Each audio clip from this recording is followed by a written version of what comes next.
I come from a long line of bankers. Every male member of my family for many generations has worked in a bank, and have all ended up becoming the bank manager.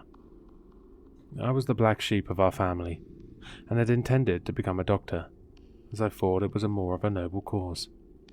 When I explained this to my parents, they began to scream at me and tell me that I was a terrible human being. I stood there quietly and listened to their abuse. You honestly would have thought I had told them I intended to rip my clothes off and run through the streets naked by the way they reacted. My extended family organized an intervention, and I was eventually forced to study finance so that I could carry on our family's legacy. I finished the top of my class in college, as I had the capabilities to do whatever I wanted. My father pulled a few strings and got me a job at a bank close to where I lived. I hated the job within a few days of working there, as everyone else was older than me by 20 years. They would ignore me the whole time, so I was forced to spend my lunch break alone. The bank had this huge vault in the basement that was full of money and lockboxes. There was a rule that the money had to be brought down at the end of the day, and because I was the youngest then, I would always get stuck doing this. I always hated going down there, as it would always give me the creeps. One Thursday, I was given the money to put away and told to lock up afterwards by the manager. He was meant to stay with me during this time, but he was going to see his mistress. I put my earphones in and was singing some Slipknot songs as I was heading down. There was a lot more money in the vault than usual, as tomorrow was payday for a big company who liked to pay in cash. I stupidly sat down on the piles of money and began watching a video that one of my friends had sent on. I was lost in a world of my own when I heard a deafening thud behind me. I jumped up and realized the vault door had closed. I had completely forgot that it automatically closes at 6 p.m. There was no way of opening it from the inside, and there was no signal on my phone due to how thick the walls were. I didn't panic, as I knew someone would be in the bank by 8 a.m. in the morning, and I could survive until then. It was probably every person's dream to fall asleep on a large pile of money, and tonight I would be doing just that. After a few minutes, I started hearing whispers coming from somewhere in the vault. I looked around the whole room, but couldn't find anything.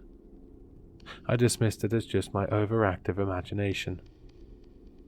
The whispers began to get more frequent and louder, but I couldn't make out what they were saying. They all seemed to be arguing about something. The room was getting colder as well, and I began to see my own breath. This made no sense, as the vault is temperature controlled to avoid damaging the money. I used a pile of money to cover myself and keep my body warm. I was on the brink of falling asleep when these unholy screams emanated from everywhere. They were screams of anguish and pain. My ears began to bleed as the screams felt like they were ripping in to my very skull. The screaming finally stopped after almost 20 minutes. I spoke out loud as I feared that I might have gone deaf, but was relieved to hear my own voice. I went to lie back on the money and let out a yelp of pain after getting a paper cut off one of the notes. I began to suck my finger as a way to stop the bleeding. I noticed movement out of the corner of my eye, and then felt a stinging sensation across my eyeball. I let out a scream of pain and closed the sore eye, and then gazed down to see a banknote lying on the ground with a small trickle of blood on it. The next few moments were chaotic, as suddenly all of the banknotes began moving around the room. My entire body felt like it was on fire, as the banknotes began cutting through my clothes and into my exposed flesh.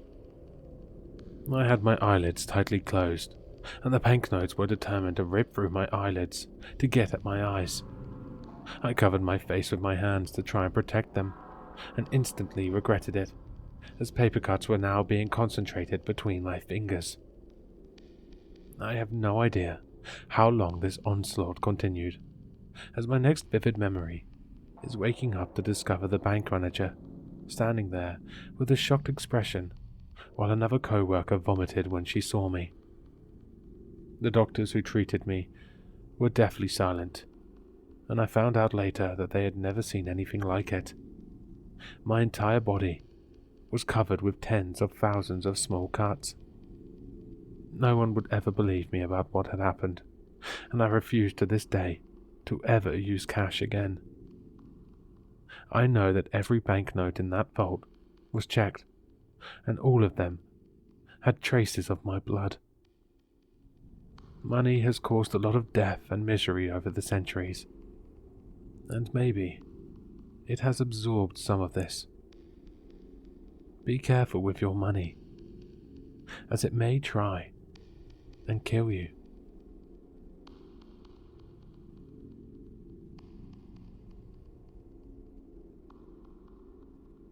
Hello, sinister listeners. If you've enjoyed this story, then you'll find all the author's information in the description below. For more content, be sure to like, comment, and subscribe to succumb to the sinister.